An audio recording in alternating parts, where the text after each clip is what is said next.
Love feels real until money shows the truth. I met my wife in New York. She was stunning, classy, the kind of woman who turned every head when she walked into a room.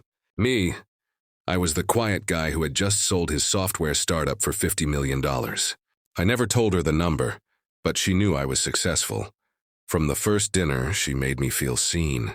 She laughed at my awkward jokes, held my hand in public, and whispered late at night, "I'm with you, not your money."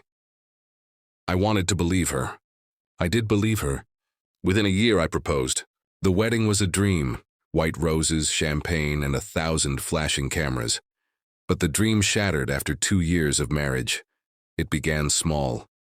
She wanted a bigger apartment in Manhattan, then a beach house in Miami, then luxury cars. Every request came with a smile and a kiss. "You can afford it, babe." Then came the prenup. One night she sat across from me, glass of wine in hand, and said, "You know, I don't think our prenup is fair. I've given you the best years of my life. I deserve half if we ever split." My chest tightened. Why was she even thinking about splitting? I brushed it off, said we didn't need to change anything. But that night, while she slept, I opened her phone, and that's when the truth slammed into me.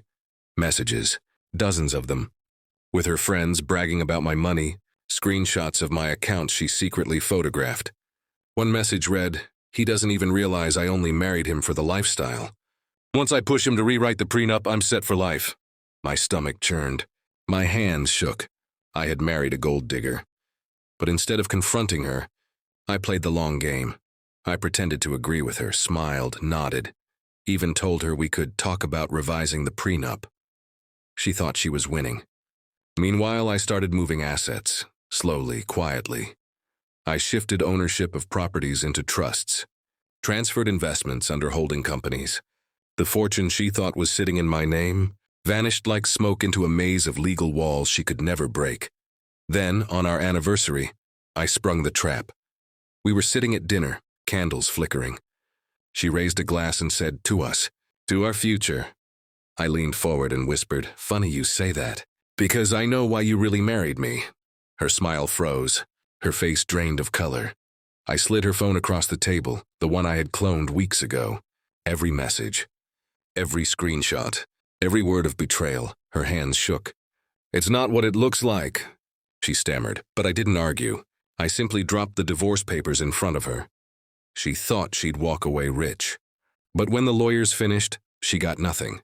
Not the penthouse, not the Miami house, not the cars, because everything was no longer in my name.